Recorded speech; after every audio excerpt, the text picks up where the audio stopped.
Welcome back. We've got a special menu prepared for you two tonight. Yay! And there's good food too! No, the boss is the best.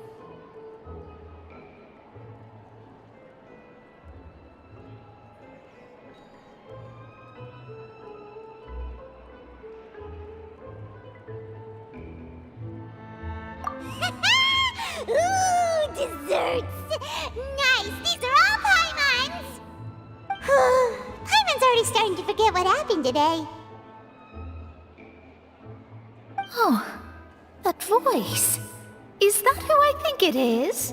Huh? It's you two. What are you doing in Fontaine?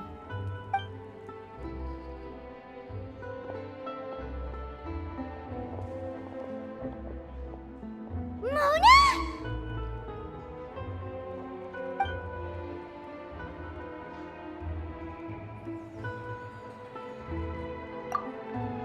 Seriously, nobody just uses a scry glass whenever they've got time to just see who they'll meet on the road. Still, we didn't expect to see you here. Wait, you're not a Fontainian, are you, Mona? Well, I have some business to attend to here, so I booked a hotel in the city. I was just out for a stroll when I bumped into you. Quite unexpectedly, if I might add. Why did you think I was from Fontaine, though? Is that because Magistus doesn't sound much like a Mondstadter surname? Yeah, let's go with that. Well, I used to have my own surname, which was, well, some other thing. Either way, the old hag told me when she took me as her disciple that the first step to being a great astrologist's pupil was to change that name. There was nothing for it, really. She really is amazing at astrology, so I changed my name to what it is now according to her wishes. To my surprise, however, Magistus is not the name of some ancient house or clan. It isn't? Nope. Although it is used by us in place of surnames, it generally just means great. Wow! Imagine including a boast in your name. Wait, are you gonna have to put that into your genealogy as well? I reckon so. In any case, I'd give my disciple a name like this as well, if I were to take one.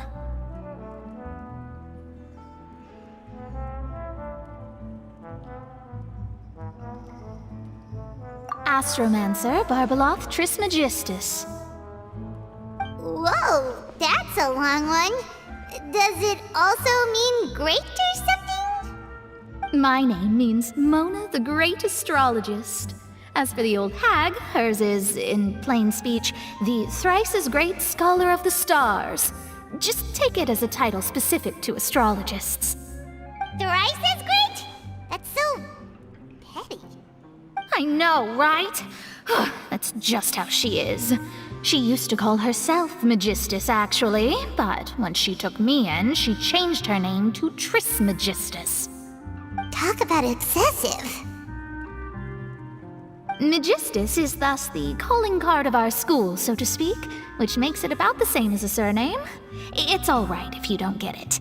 You can look into it further should you need to study astrology more deeply. That sounds terrible! But anyway, you're not Fontainian, are you, Mona? You're from Mondstadt, right? Well, I was born in Mondstadt, yes. My parents migrated to Dorman Port, and I traveled with the old hag for a while, after which I settled down in Mondstadt City. Oh, that's a good thing then. At least we know you won't be dissolved by Fontaine's waters. Speaking of that, I'm sure you're aware that a bunch of things have happened here in Fontaine, right? I know you're not a local, but I'd avoid getting too close to any water that looks strange all the same. There's something ominous about it. Well, the water, I mean.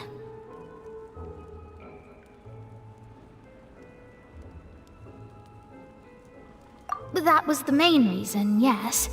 Just a while back, the Steambird invited me to take part in a panel and speak about the circulation of the prophecy as an astrologist.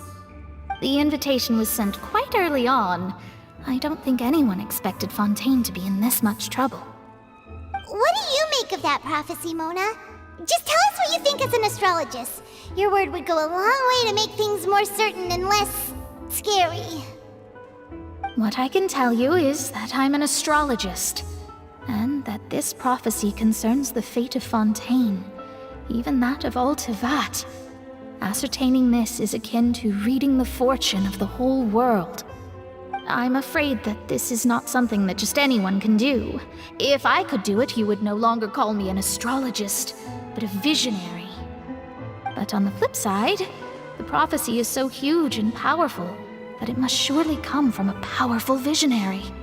Its contents involve the fate of the world. Disregarding it would be a mistake. A visionary? Sounds really powerful and all, but does such a person really exist? Of course. The old hag could do it, and I'd bet there are others amongst those Hexenzirkel colleagues of hers who could do something similar. Huh? Are you sure? All right, I'll help you. It isn't often that I see you with such a serious look on your face. I'll tell you once I hear back from her. Thanks, Mona! You're amazing as always! Oh, well, this is something only I can do after all. So yes, your praises are quite welcome. That's the greatest of astrologists for you! Of all the people we know, you know the stars the best! Indeed, indeed. That's the spirit. Oh, sorry. I came to see what all the commotion was about. If there's anything you need, do not hesitate to inform the Spina di Rosula. Oh, whoops. Guess we were getting a little too carried away there. Well, I'll go tend to my own business now. If I receive any news, I'll be sure to come find you two again. And there she goes, quick as rushing water. And here we are with the Spina guy giving us suspicious looks. Right, but we were able to recruit Mona's help, didn't we? Our Fontanian friends will thank us someday.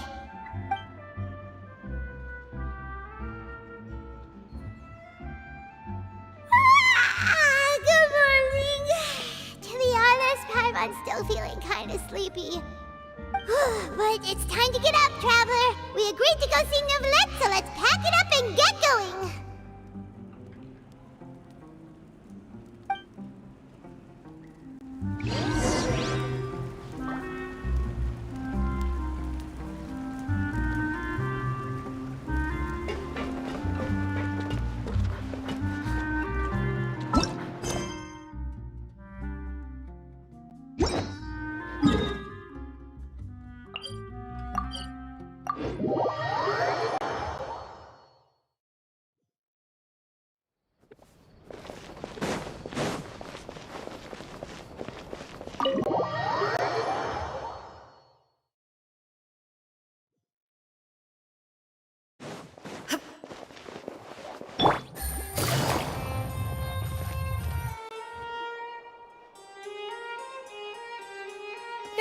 You're here! Finally! Is something wrong? Monsieur Neuvillette and Lady Farina, they seem to have gotten into a dispute. Please go see for yourself.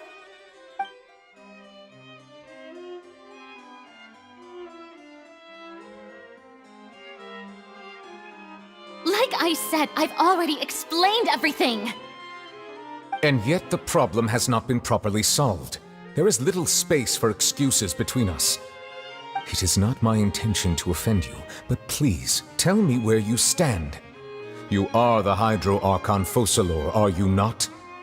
Look at this. This is a list of the victims from the recent Poisson incident.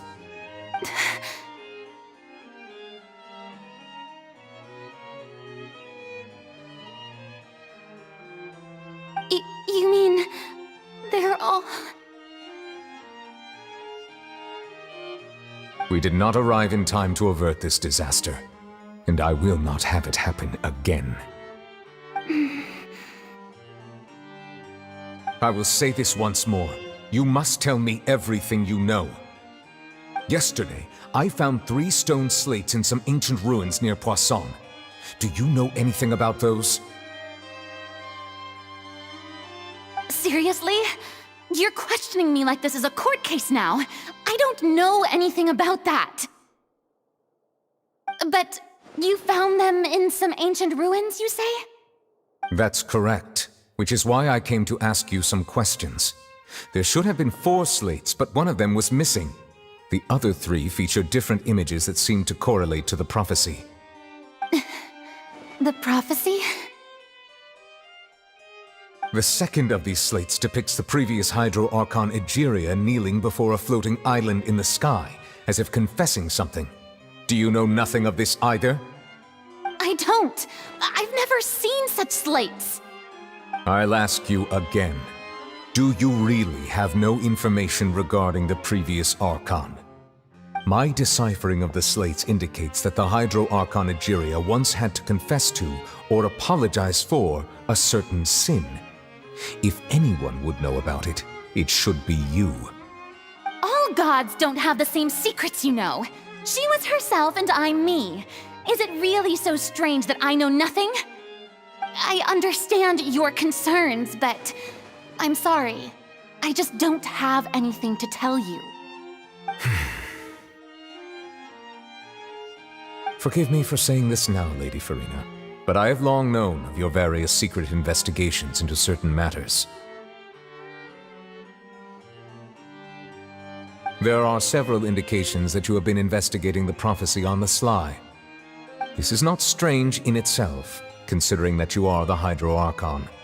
But it is strange that you should also claim to not know any of Egeria's secrets, as well as do nothing following your inquiries. You have never been as superficial as you have presented yourself to be, nor are you a fool. And yet, your behavior is very inconsistent.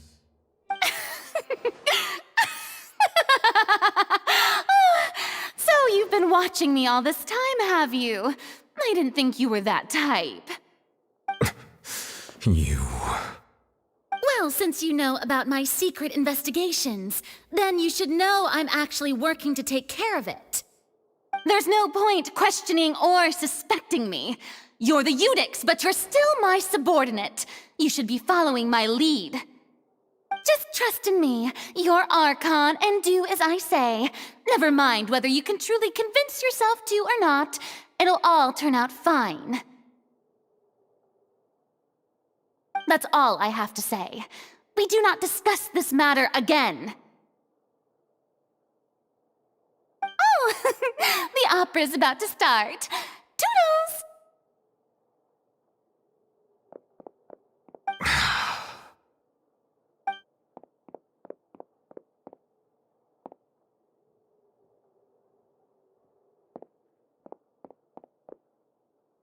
Did Farina not notice us standing by the door? Wonder what's up with her. She was smiling. Huh. She didn't seem in the mood to care if we were listening in or not. I assume you've been outside for a while now? Oh! You noticed! Seems Farina didn't even realize we were here. She was in a great panic, though I cannot discern the reason. Our discussion reached impasses time and again, a state of affairs that we cannot allow to continue. Still, I do not understand. Dialogue is the basis for understanding, so why did she keep refusing to engage?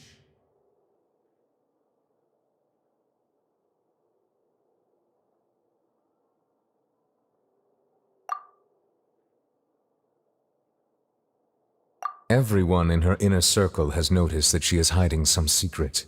The issue is her attitude. I fear that she will not reveal anything unless absolutely forced to. We may have to create a situation in which she will have no choice but to speak. Oh? Like what? Normally, people will only reveal the truth when standing trial. Perhaps we must have the Hydro Archon experience just such a scenario. But Farina's seen so many trials, and she's really good at dodging questions. How do we make sure that she won't just slip away at the first chance she gets? We will need to consider this thoroughly, join forces with various parties, and then do what we can. If at all possible, I would prefer to recuse myself from this affair, but we must prevent the prophecy from coming to pass. This may be cruel to her, but all Fontaine is in crisis. The information a god possesses is too precious, and so we must take a chance on this.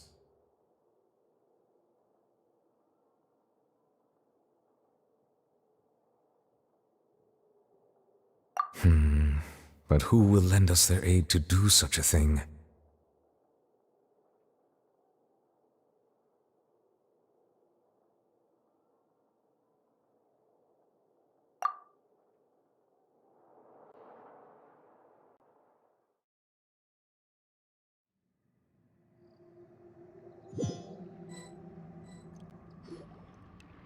Well, that's everyone, huh?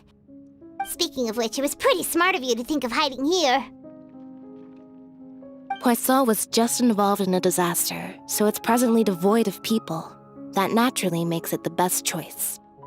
And here you are drinking tea like it's the most natural thing in the world, huh? That's what families should do. Sit and enjoy a leisurely time together. It's nice to enjoy tea here, you know? Care for a cup? Lend me your ears, everyone. Or perhaps one of you might like to start us off. How about you, friend? Me? No, I don't think I can. Then, how about you, good sir? I fear that I will cause the mood on this boat to become as somber as it is in court. Well then, I guess we're lucky we've got a local like me to organize things. Wonderful, the spotlight at last. I guess I'll be facilitating things from here. That was a little long-winded, don't you think? Oh, you might be right. Anyway, to cut to the chase, our friend here, the Traveler, has brought us together to discuss something. As for what that is, well, let's start by saying that we'll be pooling our efforts together to create a series of traps. Oh, how intriguing. Well, it's just an expression, really. One that I just learned from Chlorand, and used on the spot. So, let's invite her to explain in detail. A round of applause, please.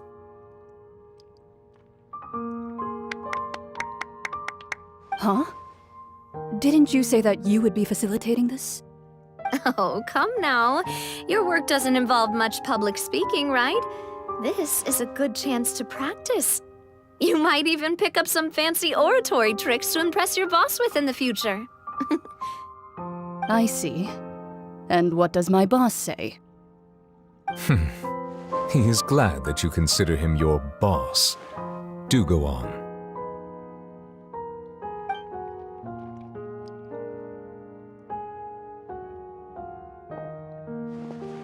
In that case, do any of you have experience hunting? Not that I recall. Fremine and I once used a wooden stick in a basket to catch wild rabbits when we were younger. As for Lynette, oh, right. You were sick that day, weren't you? I've also gone diving to catch some fish before. Does that count? I'm afraid not. You may or may not have heard, but Fontaine once played host to a group known as the Marechaussee Hunters.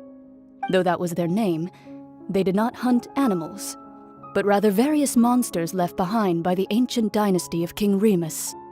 Today, Fontaine's monster population has already thinned greatly, so the hunters have blended back into society, taking up arms in other lines of work.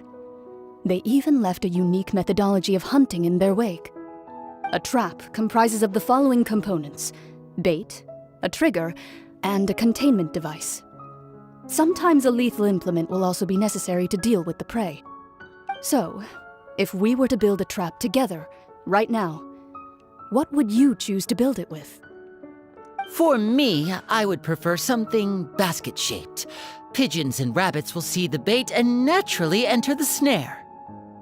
Our line of work requires a deft hand, and we're some of the best in the industry, so you can count on our techniques.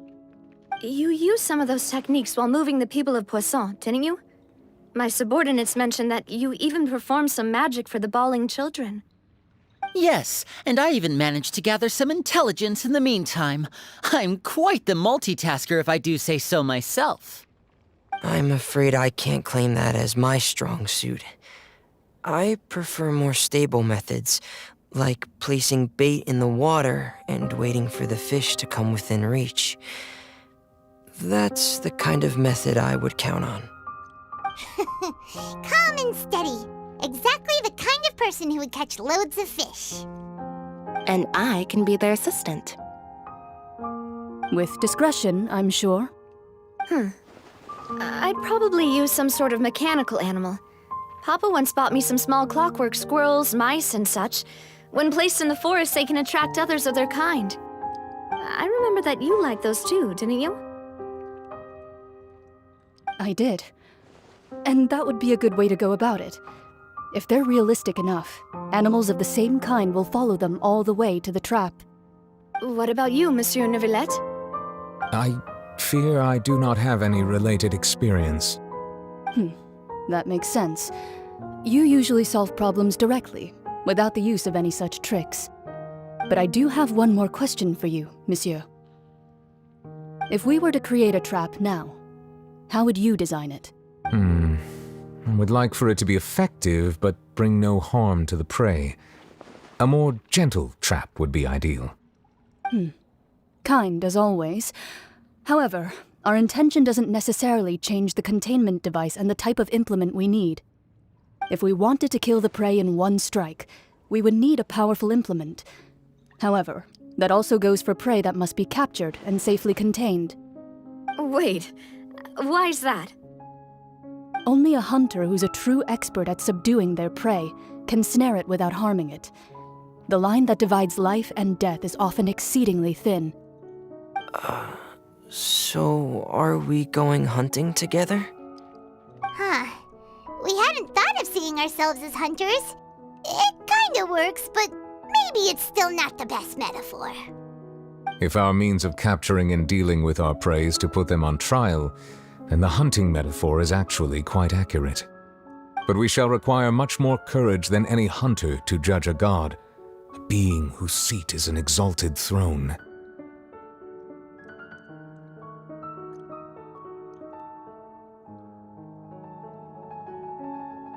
Oh, so that's what's going on. Sounds very interesting.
It's been a tough few days, hasn't it?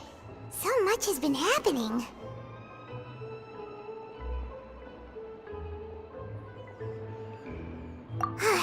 Paimon didn't think the meetings would go on for so long, but everyone seemed pretty fired up, huh? Paimon thought they'd be at least a little frightened. Well, Fremine was, now that Paimon thinks about it, but everyone else just looked a little surprised.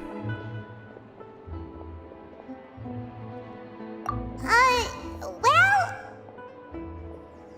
It's hard to say.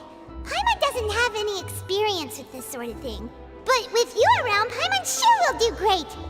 After all, you're the most reliable person in the world, aren't you? Huh? Did you just pour some tea? Paimon didn't notice you doing that at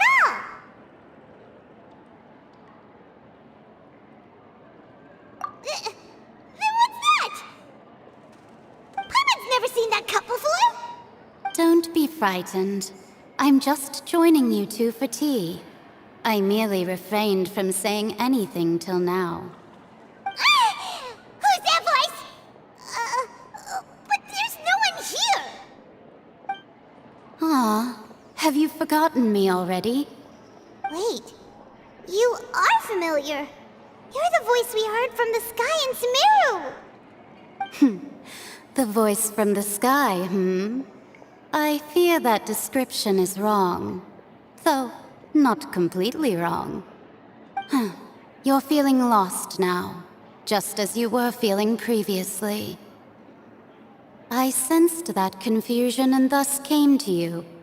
Guiding people is an irresistible hobby of mine, after all. Consider me a passerby, just accepting a commission from my friend's disciple on a whim.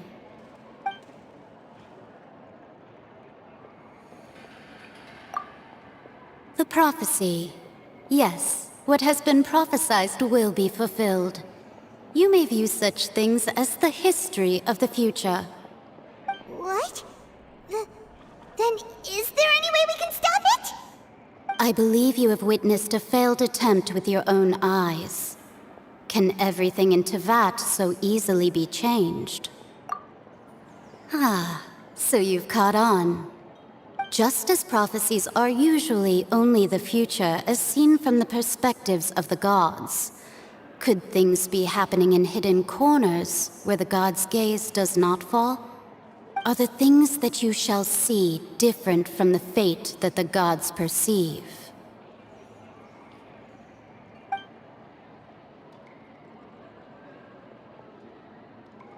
What is she talking about?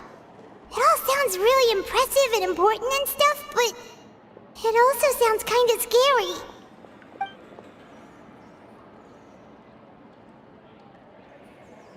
I believe that you understand, right? Some things are insignificant, but others you must reach out to change. Ultimately, fate shall serve as your only guide, no matter what will happen in Teyvat's future. All you need to do is to play your part.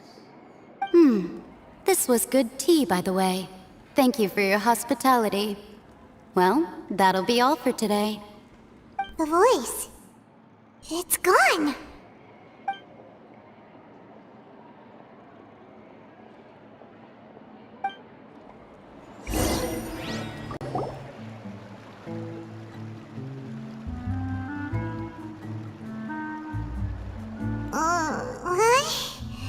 I want to hear someone talking. All right, coming. Hey, it's you who's getting lazy, okay? Well, I see I've walked in on some lively banter. Luna!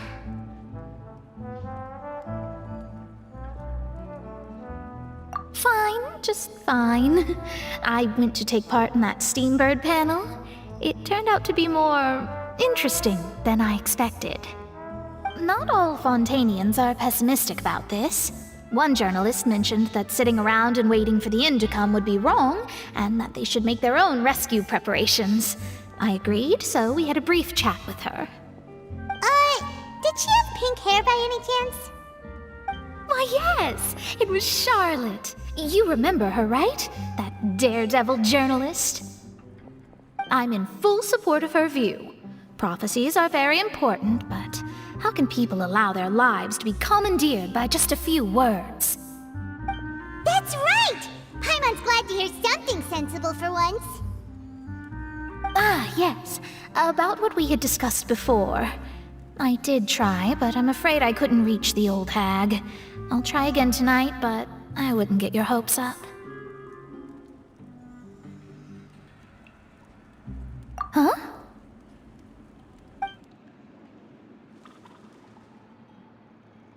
Goodness gracious.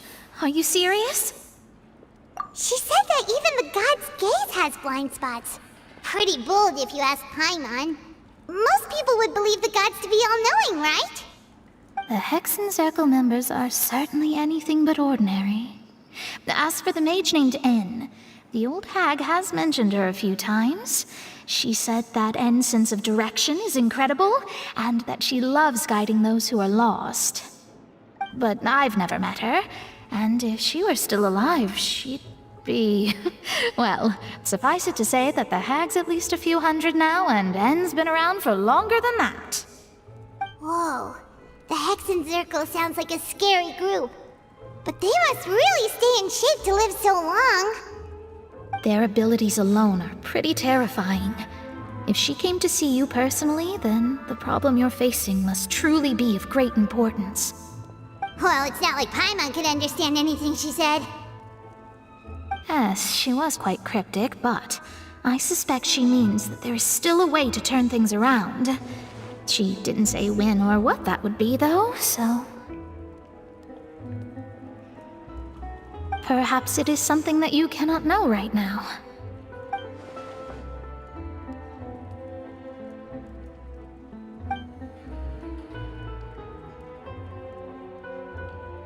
Traveler, Paimon, are you two all right? Oh, we're fine. We're just a little down right now. It kind of feels like the end is coming, you know? I see. I feel that same sense of desperation, too. I guess you could consider me someone who has often witnessed fate. So far as I have seen, it cannot be swayed. But even so, I still hope for, and believe in, miracles. Astrology is eternal and rational, but fate may not be. It is cruel, but it can also be beautiful. Perhaps that's what En was trying to tell you.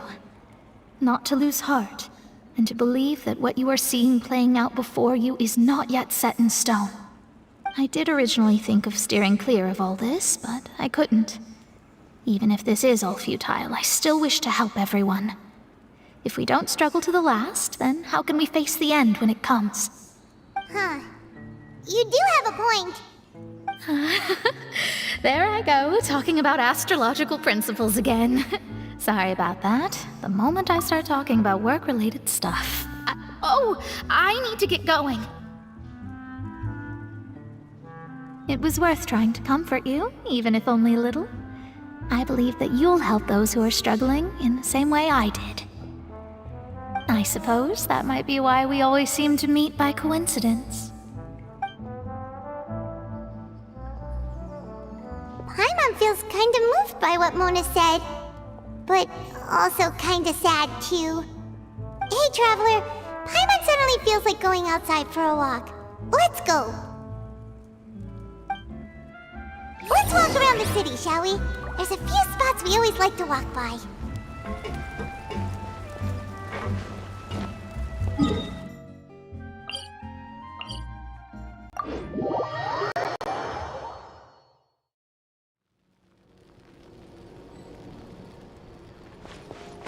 Take it easy.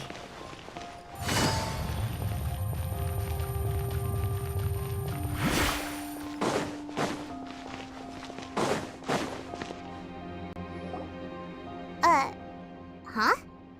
Our names are written in this newspaper. What's going on?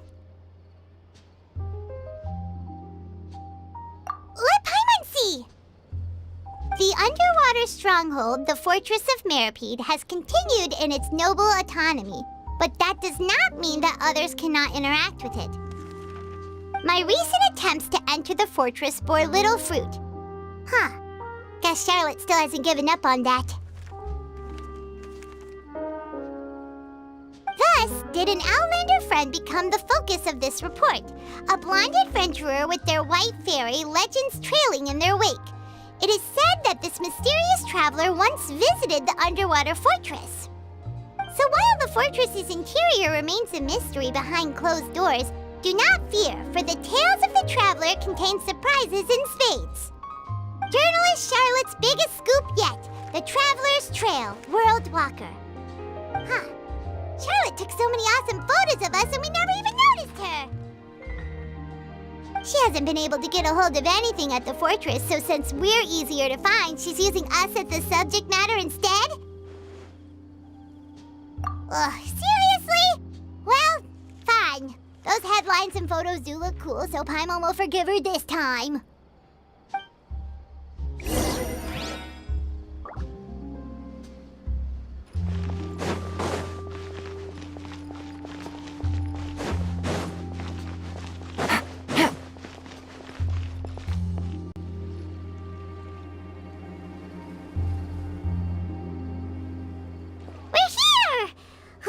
Paimon's hungry.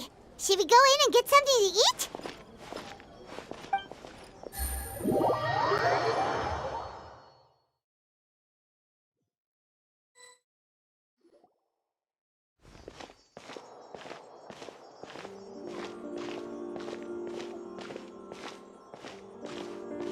Hey, quick!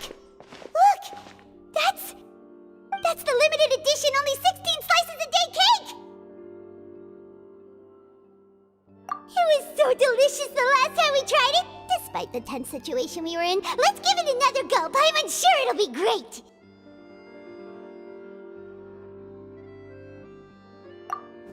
One slice of cake, please. Someone showed up after all! Oh, wait, you're the one from the Palais Mermonia. Oh, are you here to buy cake too? It seems Monsieur Neuvillette was right. You really can eat. Wait, did he really say something like that? That's right. Even he has his own preferences when it comes to food. As for me, I love the cake and coffee here. Do you come here often? Usually every day. Every day? It's part of my daily schedule, apart from work. I shall have my cake and coffee. Then what if someone told you one day that this place would be closing soon, and you wouldn't get to eat cake here anymore? What would you think? But why would it close? Well, Paimon doesn't know either, but maybe the waters will rise tomorrow. You know, like in the prophecy. Oh, the prophecy. To be honest, I haven't paid much attention to that. No, still, even if there'd be no more cake tomorrow, that wouldn't keep me from having some today. No, it's the same for eating in general. You might not be able to eat tomorrow, but if you can do so today, then you should carry on. That's what people call living, you know. Huh. Don't be sad. Excuse me, could I have 2 more slices of cake to go? These 2 slices are for you. Sijuin said that this kind of expression you're making is what humans call being sad. Oh, you know Sijuin? I sure do. She was born before me, and she sometimes comes to the surface to teach us things about humans. She said that humans are creatures that are saddened easily, yes, and you can only lift their spirits by feeding them delicious food. So please try the cakes here. I've got something else to do, so I'll be going now. You two try to stay in a good mood after eating, all right? Bye!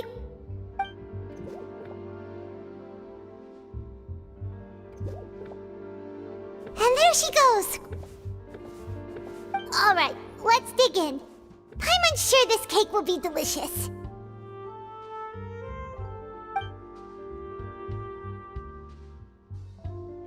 It's more delicious than last time! And the flavor gets even better with a sip of tea. It sure would be nice if we could come again tomorrow. Sure would be nice if we could always eat delicious food here.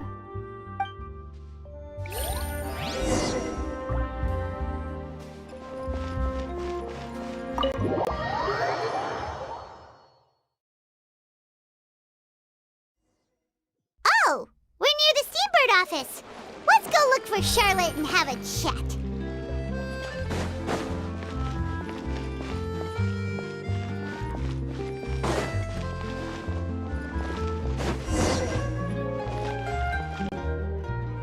Wow! If it isn't the Traveler and Paimon! Oh, have you seen the article I wrote about you? Ha! You've got some nerve! You just used us to make some quick mora! Oh, you needn't worry about that. I heard that you were in Poisson some time back, so I sent you a letter to discuss just that. It appears you didn't receive it, though. It's all right, though. I've set aside the amount intended for you. I've even set the table with some food. Really? Oh, you're the best! You're almost a little too easy to win over, Paimon. If I were a journalist with ulterior motives, you'd be in trouble now, you know. Oh, Paimon knows you're not like that. Still, what brings you here all of a sudden? Were you looking for me? When Mona mentioned you, we thought of coming to see you at work. I see. It seems you've already bumped into Mona here in Fontaine. So she mentioned me? What did she say? She said that you're a real daredevil of a journalist. Nice. In which case, can this daredevil journalist dare to request an exclusive interview with the legendary traveler and Paimon? Huh? So your article in the paper today doesn't count? Oh, of course it doesn't. That was more like live photography. What I'd like to do is dive deeper and ask you to talk about the things you've seen and experienced.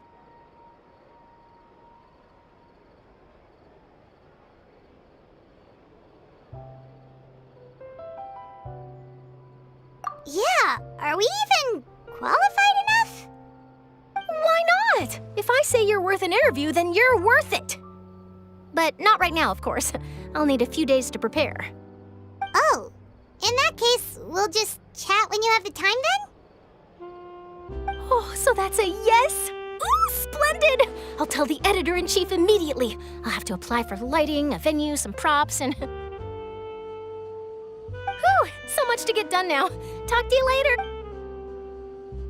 Wait, Charlotte, Paimon's still got a question for you. And what's that? If, just for example, Fontaine were to be flooded tomorrow, what would you do today? Huh, that's the prophecy you're talking about, isn't it? I mean, I do hear about it often, but I've never once thought that the day could be tomorrow. If you're seriously asking, then I might try and think of a way to leave Fontaine. Oh, but I'm still a journalist first and foremost. That means I have a duty to be reporting from the scene. And secondly, I wouldn't forsake my homeland that easily.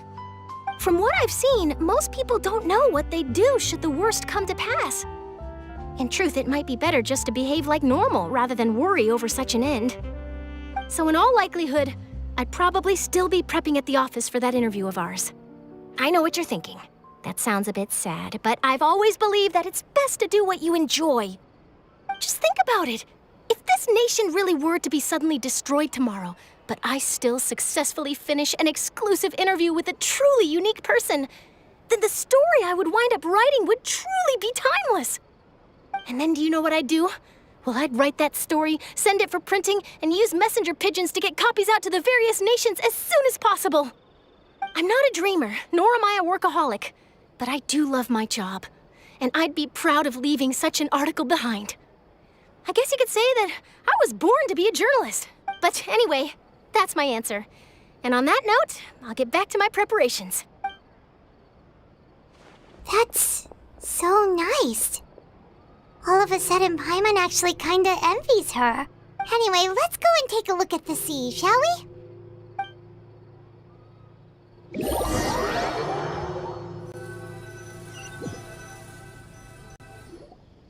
The sea breeze and scenery can be a pretty soothing combo, huh? Paimon's been thinking. If it wasn't Fontaine, but all of Tevat that would be destroyed tomorrow, where would we go and what would we do? No, Paimon should ask, if you could choose, what would you like to do? We've always been moving to the next destination, so we haven't spent much time thinking about these kinds of things. We didn't have to either, with us always being on the road and whatnot. You mean, still traveling? Huh.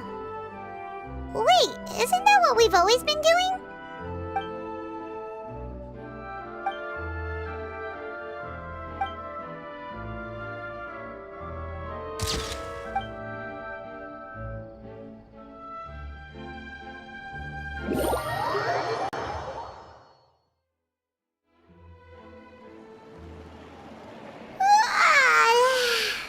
feels like you'll grow mold if you stay here long enough. But it's still better than the Fortress of Meropide, that's for sure.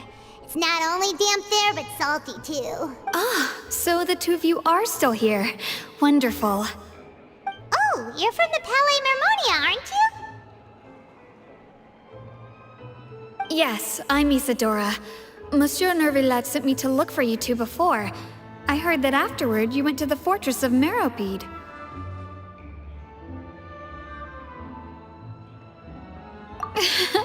Not at all. I'm well aware that you're friends of his. Actually, I'm here to pass along a message from him. Yes, inside the Opera House. The Maréchaussée Phantom has declared the incident a small-scale riot. A riot? Well, that said, I don't personally think it was that serious. Lady Farina was watching a performance at the Opera House, and while she was resting during an intermission, some other audience members suddenly started harassing her, loudly accusing her of doing nothing about the prophecy crisis. And before she could respond, others started to join in. The crowd continued to grow, and protests against the Hydro Archon started to break out. So people have started to put the blame on Farina. Guess they finally found an outlet for the pressure they've been under due to the prophecy. I agree. People will naturally rely on gods, as is customary. But the moment people feel threatened, gods are also the first to be blamed. So what happened after that? Is Farina okay? Seeing that the situation was spiraling out of control and that further argument was pointless, she claimed that she'd gotten tired of this and left in a hurry. The Maréchaussée Phantom had their hands full maintaining order and did not catch where Lady Farina had gone. Only when things had stabilized did we realize that she had gone missing. So, you mean she's still missing? That's right. The Maréchaussée has dispatched many people to search for her, but we don't have any leads yet. That said, I don't think there's much to worry about. She is a god after all. Even if she were to fall into the hands of rioters, what could ordinary people do to her?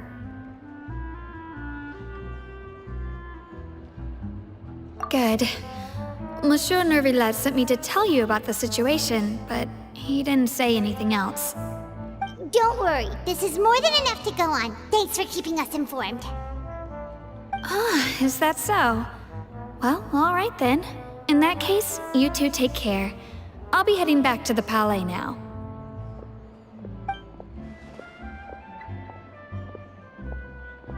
Well, sounds like we should hurry over to Poisson then.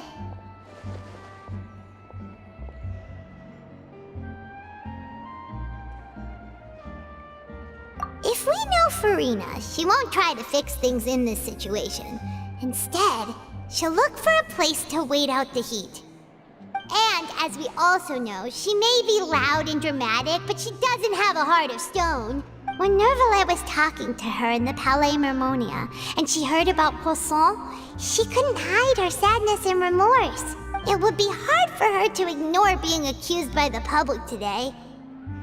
Paimon thinks Farina's probably taken the opportunity to slip away to Poisson and try to relieve the sense of guilt that she's feeling. Huh! Well, what do you think? Paimon knows the answer, of course, but Paimon can do the analysis to back it up, too. Cool! In that case, there's not a moment to lose.